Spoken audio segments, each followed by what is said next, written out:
तर नमस्कार विद्यार्थी मित्रांनो. विद्यार्थी मित्र हो, या आधीच्या भागामध्ये आपण चंद्रावरची शाळा ही कविता बघितली आहे. तर आजच्या भागामध्ये आपण चंद्रावरची शाळा या कवितेची प्रश्न उत्तरे पाहणार आहोत. तर विद्यार्थी मित्रांनो, चला बघूया की आपण एकदा थोडक्यात आढावा घेऊ की त्या कवितेत आपण काय शिकलो होतो. बघा, आपण त्या कवितेत शिकलो होतो की 21व्या शतकात भरेल चंद्रावरती शाळा आणि त्या शाळेत कशा प्रकारे मजाच मजा असणार आहे. जसे की त्या ठिकाणी आपल्याला जेवणाची कटकट असणार नाही, तर केवळ फक्त जेवणाची गोळी पटपट घेऊन टाकली की झालं. तसंच त्या ठिकाणी आपल्याला दप्तराचं ओझं असणार नाही, फक्त त्या ठिकाणी आपल्याला ऑक्सिजनच्या सिलेंडरचं ओझं मात्र असू शकतं. पीटीच्या तासामध्ये आपल्याला अतिशय मजा येणार होती का? कारण आपण उडी मारली की आपण हवेतच तरंगत राहणार होतो. तर अशा प्रकारे चंद्रावरच्या शाळेमध्ये अतिशय गंमतच गंमत आहे, मज्जाच मजा आहे, हे आपण बघितलं होतं. चला तर बघूया चंद्रावरची शाळा या कवितेची प्रश्न उत्तरे. तर प्रश्न पहिला आहे, एका वाक्यात उत्तरे लिहा. बघा काय आहे प्रश्न. चंद्रावरची शाळा कोणत्या शतकात भरेल? सांगा बरं, चंद्रावरची शाळा कोणत्या शतकात भरणार आहे? आपण कवितेत बघितलं, तर उत्तर आहे चंद्रावरची शाळा 21व्या शतकात भरणार आहे. ठीक आहे, तर आता बघू प्रश्न क्रमांक 2.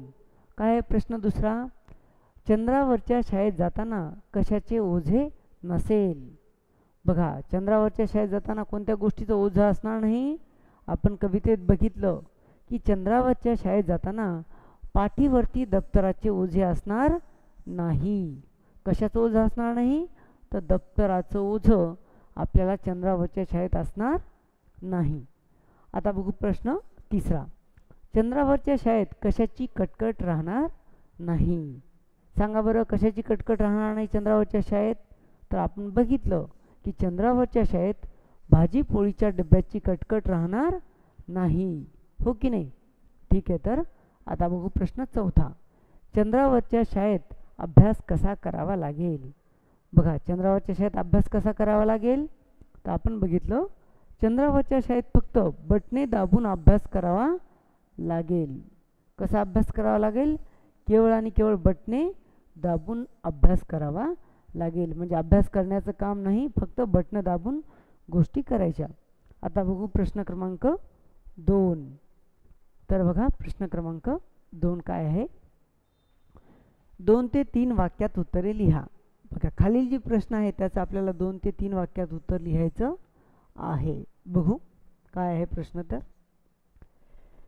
चंद्रावरच्या शाळेत पास केव्हा केले जाते? बघा, प्रश्न काय आहे की चंद्रावरच्या शाळेत आपल्याला केव्हा पास करण्यात येणार आहे? तर बघा उत्तर, चंद्रावरच्या शाळेत दप्तर न्यावे लागत नाही, केवळ बटणे दाबूनच अभ्यास केला जातो. त्यामुळे चंद्रावर पोहोचले की शाळेत पास केले जाते.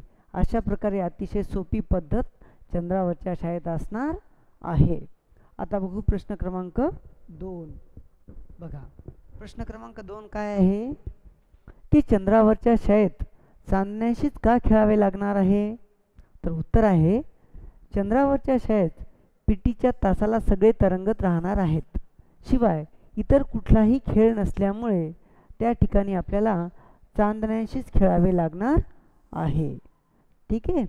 आता बघू प्रश्न क्रमांक 3. काय आहे प्रश्न क्रमांक 3? बघा, शब्दातील शेवटचे अक्षर सारखे येणारे शब्द कवितेतून लिहा. म्हणजेच काय, आपल्याला यमक जुळणारे शब्द या ठिकाणी लिहायला सांगितले आहेत. कसं बरं? जसं की भरेल, नसेल, या ठिकाणी ल ल आलेलं आहे. आता पुढे बघा, मुले खुले, शाळा फळा, कटकट पटपट, पहाल राहाल, अभ्यास पास, शाळा खेळा, हे सर्व यमक जुळणारे शब्द आपल्याला पाहता येतात. आता बघू प्रश्न क्रमांक 4. योग्य कारण शोधा. बघा, याच्यामध्ये नंबर 1ला आहे, चंद्रावरच्या शाळेत जाताना ऑक्सिजनचा सिलेंडर न्यावा लागेल. सांगा बरं, चंद्रावरच्या शाळेत जाताना ऑक्सिजनचा सिलेंडर आपल्याला का न्यावा लागणार आहे? तर बघू की चंद्रावरच्या शाळेत प्राणवायूचे प्रमाण कमी असल्यामुळे आपल्याला चंद्रावरच्या शाळेत जाताना काय करावं लागणार आहे, ऑक्सिजनचा सिलेंडर आपल्याला न्यावा लागणार आहे. ठीक आहे बघा. आता बघू प्रश्न क्रमांक 2. चंद्रावर एक उडी मारताच तरंगत राहतात. बघा, चंद्रावरच्या शाळेत जर आपण एक उडी मारली तर आपण तरंगतच राहतो. या गोष्टीचं कारण काय? बघा, तर याचं कारण काय आहे बरं? कारण चंद्रावर गेल्यावर गुरुत्वाकर्षण कमी होते म्हणून माणसं तरंगतात. की चंद्राची जी गुरुत्वाकर्षण क्षमता आहे ती अतिशय कमी असल्यामुळे त्या ठिकाणी माणसं तरंगत राहतात. किती आहे चंद्राची गुरुत्वाकर्षण क्षमता? पृथ्वीच्या 1/6 म्हणजे आपल्या पृथ्वीच्या 6 पट कमी एवढी गुरुत्वाकर्षण क्षमता चंद्राची आहे. म्हणून त्या ठिकाणी वस्तू तरंगतात. हो की नाही? तर आता पुढे बघू. बघा, आता या ठिकाणी भाषा अभ्यास आणि व्याकरण आहे, ज्याच्यामध्ये आपल्याला समानार्थी शब्द सांगायचे आहेत. बघा, शाळा समानार्थी शब्द विद्यालय, दार समानार्थी शब्द दरवाजा, ओझे समानार्थी शब्द वजन, उडी समानार्थी झेप. हो की नाही? या ठिकाणी आता विरुद्धार्थी शब्द आपल्याला सांगायचे आहेत, जसे की गोड कडू, पास नापास, छोट्या मोठ्या, खुले बंद.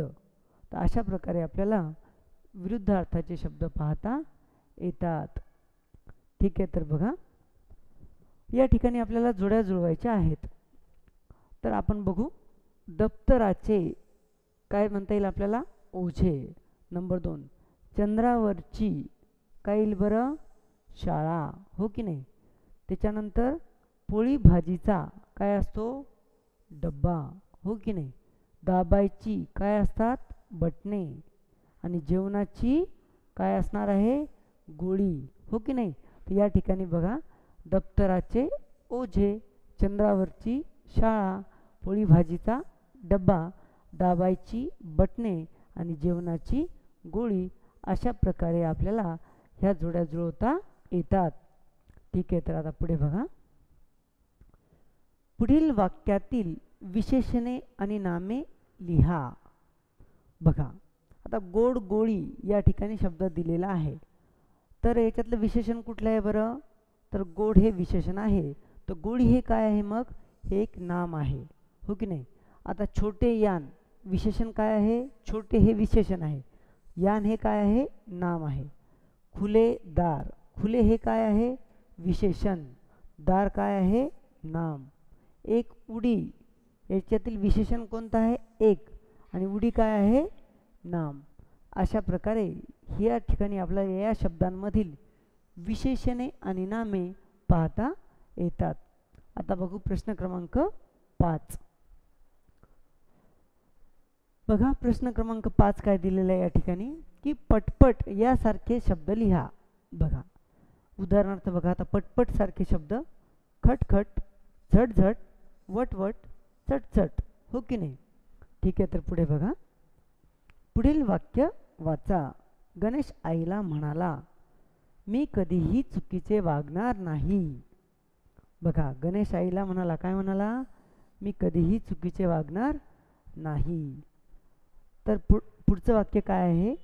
ताई दादाला म्हणाली, मला उद्या शाळेला सोडशील का? बघा, तर या ठिकाणी काय सांगायचं आहे? तर हे सर्वात महत्त्वाचं आहे. बघा, ज्या ठिकाणी मी चांदणी केलेली आहे की नाही, ते की बोलणाऱ्याचे तोंडचे शब्द दाखवण्याकरिता असं चिन्ह दिलं जातं. ह्या चिन्हाला दुहेरी अवतरण चिन्ह असं म्हणतात. त्याला काय म्हणतात? दुहेरी अवतरण चिन्ह. हो की नाही? ठीक आहे, तर पुढे बघू आता, की प्रश्न 6 आहे. कवितेतील आलेले इंग्रजी शब्द शोधून त्यांची यादी करा. बघा, या कवितेत कोणते इंग्रजी शब्द आलेले आहेत? जसे की यान, सिलेंडर, ऑक्सिजन, पीटी. हो की नाही? पास आणि बटन हे सर्व इंग्रजीमधून मराठीत आलेले शब्द आहेत. हो की नाही? ठीक आहे, तर आता तोंडी परीक्षा बघा काय आहे, की चंद्र या शब्दाचे 2 समानार्थी शब्द सांगा. सांगा बरं. तर बघा, सोम म्हणजे चंद्र आणि इंदू, हो की नाही, इंदू म्हणजे चंद्र, हे का नाही. तर असो, तर हे चंद्राचे समानार्थी शब्द आपल्याला सांगता येतात. चंद्रावरच्या शाळेत तुम्ही गेलात तर काय कराल, असं आपल्याला त्यांनी विचारलेलं आहे. तर आपण वैयक्तिक सांगू शकता तुम्ही की तुम्ही चंद्रावरच्या शाळेत गेल्यावर काय करणार आहात, हो की नाही. ठीक आहे, तर बघा की या ठिकाणी कृती काय दिलेली आहे की तुम्ही डब्यात दररोज कोणकोणते पदार्थ नेता त्यांची नावं सांगा. तर पुढं आहे बघा, चंद्रावरच्या शाळेत तुम्ही शिकत आहात, तुम्हाला पृथ्वीचे वर्णन करायला सांगितले आहे. कल्पना करा आणि लिहा. उदाहरणार्थ, पृथ्वी चंद्रावरून कशी दिसते, स्वतःचे घर व शाळा हे तुम्ही शोधू शकता काय, किंवा डोंगर, दऱ्या, नद्या, समुद्र यांचे दर्शन, हो की नाही, किंवा आपला सारे जहाशे अच्छा म्हणजे आपला भारत देश त्या ठिकाणाहून कसा दिसतो ते आपल्याला वर्णन करून सांगायचं आहे. बघा आता उपक्रम काय आहे की चंद्रावरच्या शाळेचे चित्र तुमच्या कल्पनेने काढा आणि ते रंगवा, हो की नाही. तर प्रकल्प आहे बघा, चंद्रावरच्या 5 कविता मिळवा आणि त्यांचा संग्रह करा. तर विद्यार्थी मित्रांनो, अशा प्रकारे आपल्याला चंद्रावरची शाळा ह्या कवितेची प्रश्न उत्तरं पाहता येतात. तर धन्यवाद.